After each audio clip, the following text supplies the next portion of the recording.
Welcome to ENA. We got time. I'm Alex here with a special co-host, Nate Mitchell. All right, so we had a tie this week on the weekly giveaway. So what we're gonna do is everybody continue to send us your picks, but what we'll do is for the Monday night game, send in your total score. So let's say the score ends up 27-20. The total score would be 47. So y'all send in y'all picks, and on the Monday night pick, y'all go ahead and give me the total score, and that will, cause less confusion on a tiebreaker. All right, now we got that out of the way. Let's start the Thursday night game. We got Rams at Seahawks. How you feeling about that? I'm feeling that the Seahawks gonna take it this time. I don't think the Rams. I don't think they're gonna beat Seattle. And I believe they play home. Do they? Yeah, Seattle plays at home. Yeah, I don't think they're gonna lose at home. 12th man. Rams just gave up 55 at home. Seattle's playing some pretty good ball. They just came off a good divisional win. I mean, Arizona's not that good, but it's always good to get a nice win in the division. They're doing pretty good. They could, take the driver's seat for this division, aside from the 49ers. They could pull away from the Rams with this win. So I have also Seattle won this game pretty convincingly. Jared Goff isn't looking good. Like I said, once again, that defense gave 55 to Jameis Winston and company at home, something you really cannot do. All right, Vikings and Giants. Who you got? Believe it or not, I'm still really not sold on the Daniel Jones hype. We played two terrible teams. I like what I'm seeing so far, but I need to see that against actual teams who have contentionship on going to the playoffs. So if he can pull it off, even though we're playing at home, if he can pull off a win at home, no, Kirk Cousins isn't everybody's favorite quarterback or best quarterback. But if he can put up some good points, not cause turnovers, and a good win or loss against the Vikings, I'll really start to be sold on him. So I have the Vikings winning this game. I agree with you. I feel like the Vikings are going to get it done. Kirk Cousins had a problem the last few weeks, but I feel like they're going to get it together. And I feel like they're going to beat the Giants. Definitely. I'd probably say about 14, 21 points. Honestly. Whoa, hold on now. My bad. I know it's your team. I'm going more like 21-14. Okay. I can live with it. It'll be like a 10-point game. I can live with that. Next up, this is my hope game. Kyler Murray and company. Y'all are playing the Bengals, who are 0-4. Now, they have no A.J. Green, and John Ross is out from what I believe for a couple weeks. Still got Andy Dalton. The Red Rifle. Who's he shooting at? Nobody. Size of the point. So, Kyler Murray and company, you still got good old Reliable, who I think is the GOAT at receiver. You still got Larry Fitzgerald, who just came in second now for most catches for a player. So congratulations on that. Congratulations to Larry.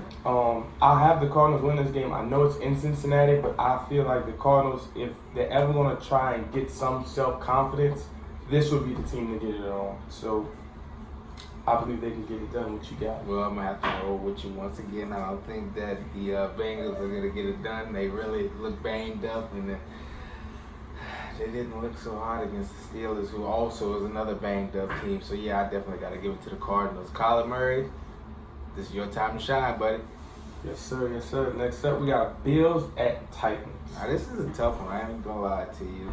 Bills looking strong this season. Titans, they've been showing signs that they could do a little bit of damage. They took a loss, I believe, last week. But I feel as though I'm going to give it to the Bills, no doubt. Give it to the Bills? Okay.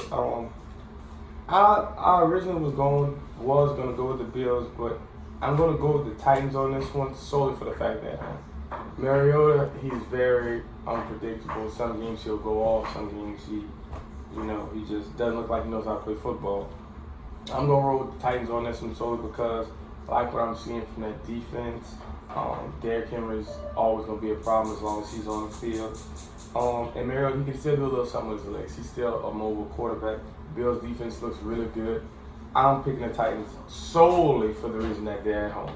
If this was the other way around, I'd definitely be with you not having the Bills. But I think Mariota could. And it's a contract year for him. So if he ever has to prove it, now would be time to get together some good quality wins. Next up, we have the Bucks at the Saints. Mr. Eat the W himself. Look, last week he put on a show. He put on that he can perform. Not only just as a competitor, but somebody who can slang that ball. The Saints last week, they struggled big time, as we know. Pretty much was Lutz's game. So Yeah. as much as I really do want to go for the Saints, You going with the upset? I have to eat the W. I would love to sit here and go with the Bucks. If this was a 7-on-7, I think Mike Evans would manhandle every corner the Saints got and safety. But unfortunately, it isn't. That defense is terrible. James Winston is a very below average quarterback, and that's putting it very nicely. Dome is a very hard place to win. Now, I will say this. I do think the Bucks will beat the Saints at home. What's crazy is Drew Brees will be back, but I feel like the Bucks just somehow find a way to beat the Saints. So I'm not gonna give them this win, but I think the Saints are gonna win this game. It isn't gonna be as close.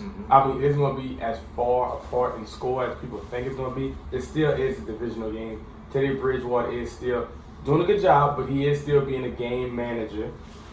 So I think this game is gonna come down to defense.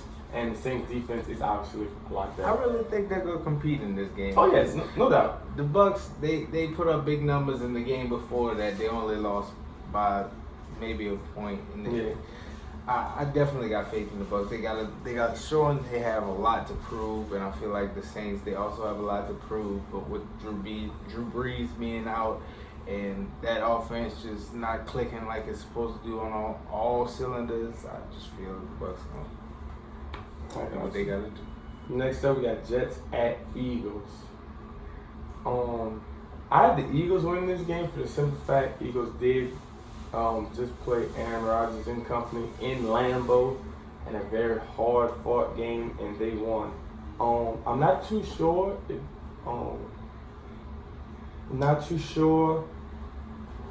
About the receiving core, and I'm not too sure about secondary of the Eagles. They seem to be extremely banged up. Alshon Jeffrey was playing at, some say 70-80%. That secondary, which wasn't good to begin with.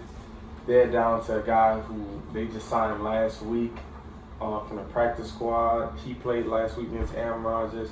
So it's a pretty banged up team. I think the Jets can, they can get some good things going on offense. They have Rob Anthony to take the top off. They have Demaryius Thomas, who's reliable. He's not what he used to be in Denver, but he can do something. They also have Le'Veon, who's showing flashes of his old self. The Eagles cannot stop the run whatsoever. So I expect Le'Veon to have a big day. But I think Carson Wentz is going to find a way to pull out in the end and win, even with all that going against them. Philly. Next up, we got.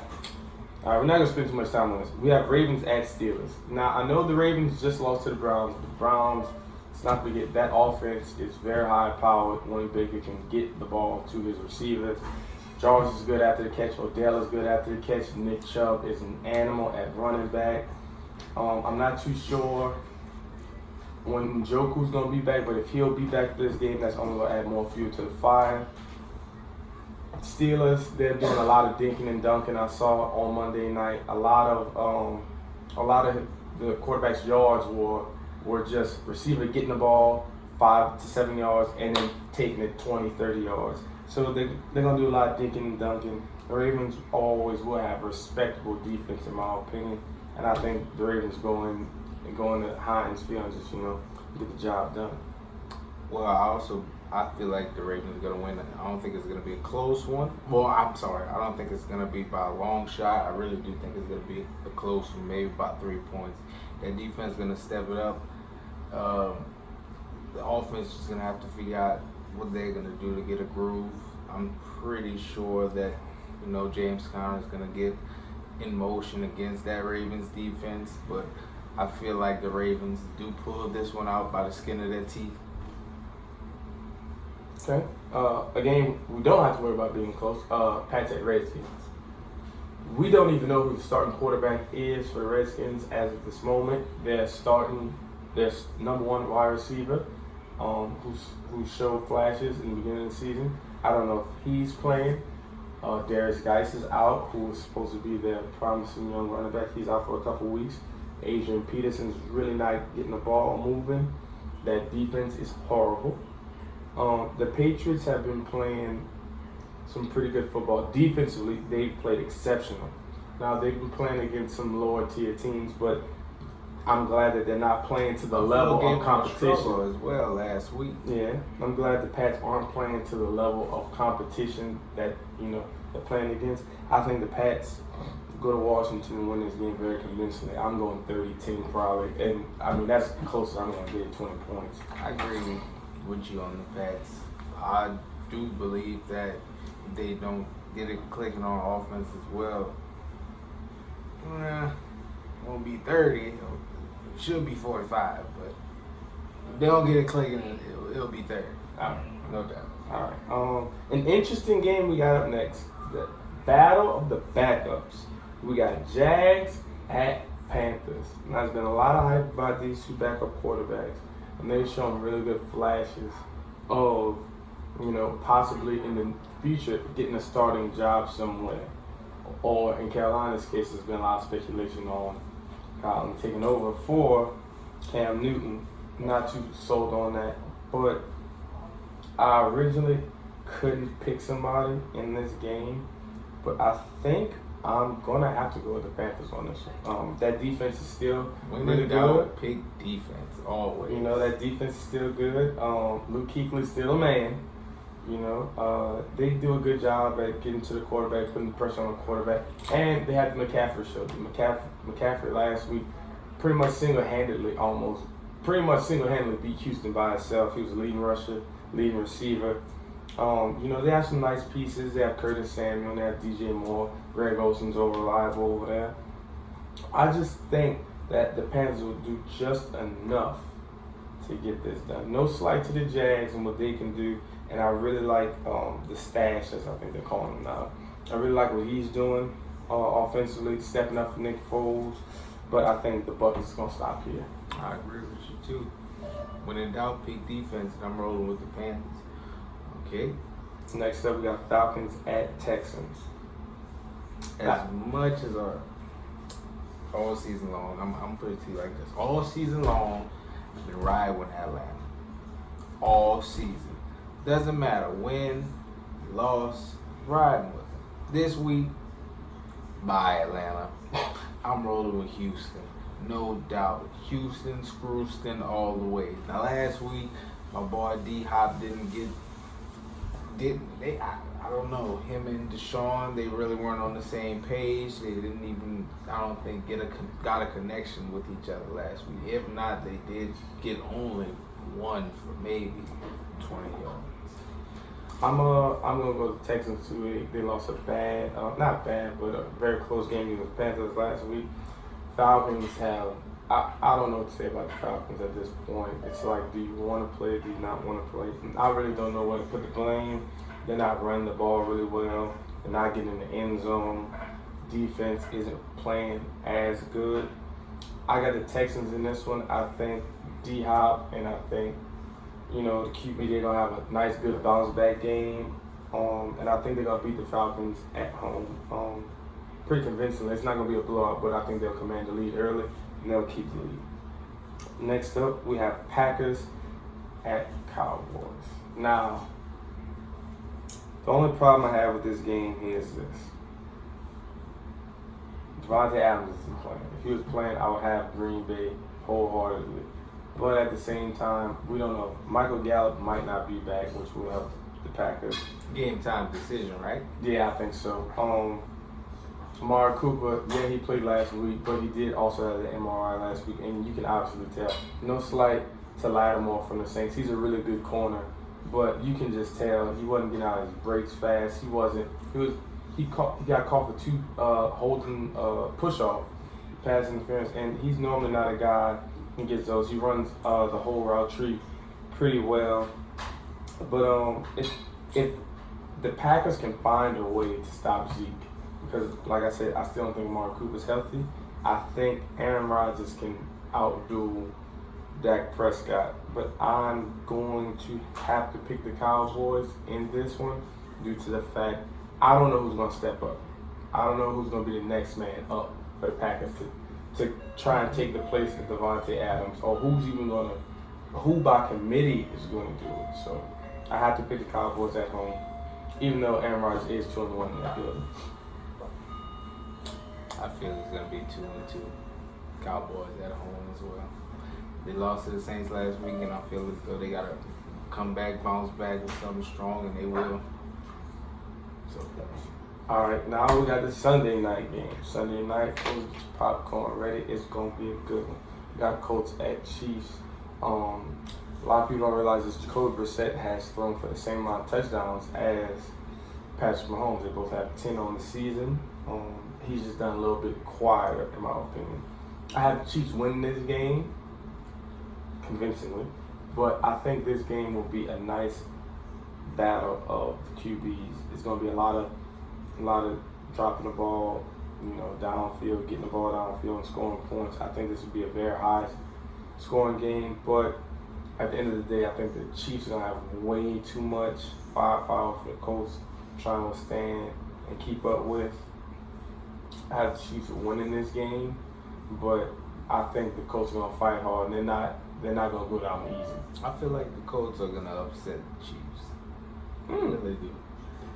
I feel like with the same amount of touchdowns that Jacoby Brissett has, I feel like he's a fearless quarterback going into this game, and he's gonna put up the numbers he has to put up. Defense, I feel like they're gonna step up. Last year, we look back at last year and they got completely toasted by that offense. Yeah, that is a fact. I feel like this year they know what they're up against. Gave them time to prepare against every just one of these characters that toasted them last year, and I feel like they're gonna win it in a close margin. Patrick Mahomes plus 400 yards, 4 touchdowns. We'll see. All right. And lastly, we have the Monday night game. Browns at 49ers. All right, here's the interesting thing about this game. The Browns, there was all this hype about them, Super Bowl this, playoffs this, and all this, that. And, with the win last week, they kind of surprised a lot of people. A lot of people, including myself, had the Browns going to Baltimore and getting waxed, and they put up some large numbers. And that's a very formidable opponent. The 49ers, on the other hand, yes, they are 3-0, but they really haven't played anybody. They played Pittsburgh without Big Ben. They played Tampa Bay, who's been up and down this season. And Miami? I think so. So they really haven't played any competition as far as offense or defense. So I would say the Browns are a very opportunistic team, and they do have flash and splash players on that defense. They showed you last week that they can score. Yes, that's a fact. They can ruffle your quarterback feathers. With that being said, Jimmy Garoppolo in that offense did give up 5 turnovers to Pittsburgh's defense. So I think the Browns can go over there and they can get some turnovers. And I think they can go out there and outdo Jimmy G and company. And I don't think this is going to be a blowout game. I have the Browns winning, but it's not going to be by more than 8 points. I'm with you with the Browns winning, but I feel as though it's going to be another. It's going to be close in the beginning, but they're going to run away with it. Nick Chubb, get that man going. That's for sure. Him or Jarvis. Oh, no. Can't say Jarvis this game. He's out for Concussion protocol. He might be back in some Monday night game. You never know. Probably not. But if not, it's the Odell show. Get out your Richard Milles. You already know. This is ENA. We appreciate all y'all for tuning in and watching. I want y'all to all go subscribe, like, comment, all that. Do it. You know what I'm saying? And we are out of here. Thank you, sir.